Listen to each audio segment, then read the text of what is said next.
Muy buenos días, queridos amigos y amigas. En este día viernes de la cuarta semana del tiempo de Pascua, la liturgia de la palabra nos presenta del libro de los Hechos de los Apóstoles, capítulo 13, versículos 26 al 33.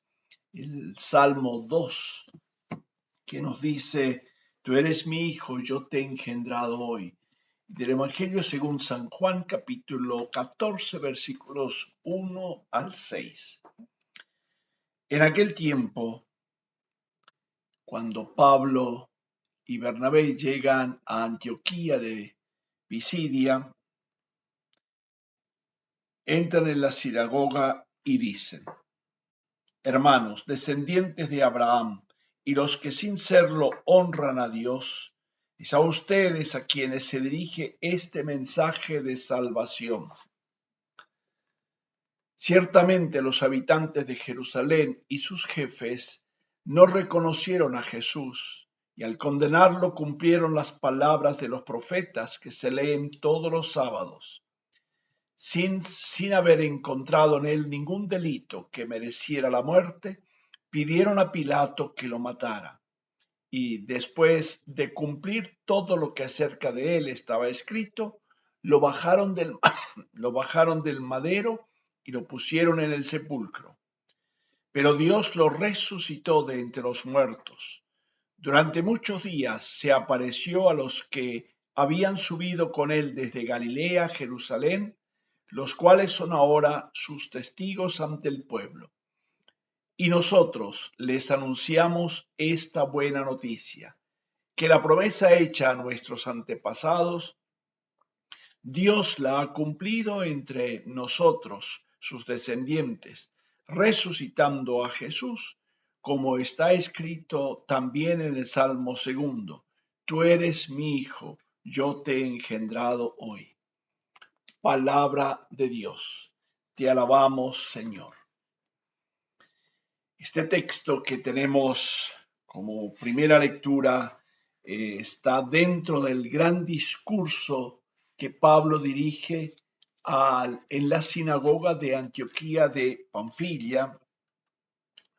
Pisidia, donde llegan en su primer viaje. Este viaje tiene como dos connotaciones o dos aspectos. Ellos salen de Antioquía de Siria, el lugar donde es como la base principal de la evangelización del Asia, y a los paganos de Pablo y Bernabé. Y Bernabé y Pablo van a la isla de Chipre, de donde es oriundo Bernabé, y van visitando sinagoga tras sinagoga, anunciando allí la buena nueva de Jesús. Pero cuando llegan a un punto, llegan al puerto en Pafos, ellos se embarcan inician su travesía en el continente. Y es allí donde en Perge de Panfilia, ellos, en lugar de empezar a recorrer sinagoga tras sinagoga, Pablo seguramente propone entrar continente adentro. Y es allí donde hay una pequeña primera crisis. Y es el ayudante Juan Marcos, que lo habían llevado de Jerusalén a Antioquía de Siria y que lo invitaron a acompañarlo en ese viaje, se regresa a Jerusalén. Es allí donde se produce una primera, no digo crisis, pero sí una clarificación en el método de evangelización. Y es allí donde Pablo asume la vocería. No es Bernabé y Pablo, sino Pablo. Porque desde el primer viaje, en lugar de llamarlo Saulo, lo llaman en el nombre latino Pablo.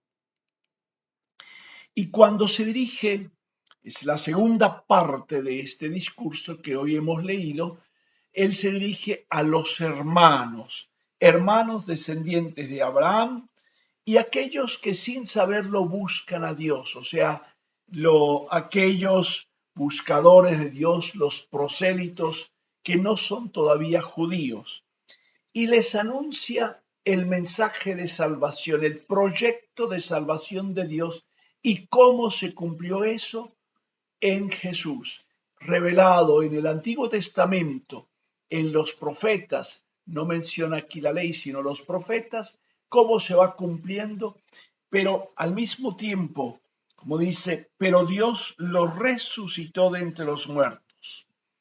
Ahí está la cuestión. Dios, aunque muerto por el pueblo judío, por los dirigentes y el pueblo, para cumplir las escrituras, Dios lo resucitó de entre los muertos. Y ese resucitado se aparece al grupo de testigos, y ahí hace mención a los apóstoles que con él iban subiendo de Galilea a Jerusalén. No está incluido él. Eso es importante tener en cuenta. Pablo no se incluye en el grupo de los apóstoles, sino que son los testigos de la resurrección, sino en el grupo de los evangelizadores. Dice después, y nosotros, o sea, Pablo y Bernabé, les anunciamos esta buena noticia. ¿Y cuál es esa buena noticia? Justamente que la promesa hecha a nuestros antepasados, Dios la cumplió en Jesús de Nazaret. Él fundamenta su anuncio en las declaraciones de los testigos, en aquello que ellos habían anunciado, que ellos habían experimentado. Por eso, cuando Él dice, y nosotros le anunciamos, se introduce en el grupo de los evangelizadores, de los anunciadores de la salvación, de la palabra de la salvación. Por eso es importante tener en cuenta cómo Pablo va tejiendo su discurso y su anuncio siempre en Cristo resucitado, en el testimonio de los apóstoles, pero del cual Él es justamente el vocero, el evangelizador, el anunciador de la buena nueva. Ojalá nosotros también podamos así, con ese entusiasmo, comunicar la salvación de Cristo porque hemos hecho experiencia de Él. Que el Señor nos acompañe y nos bendiga, del Padre, del Hijo y del Espíritu Santo. Amén. Y que tengan todos un feliz viernes.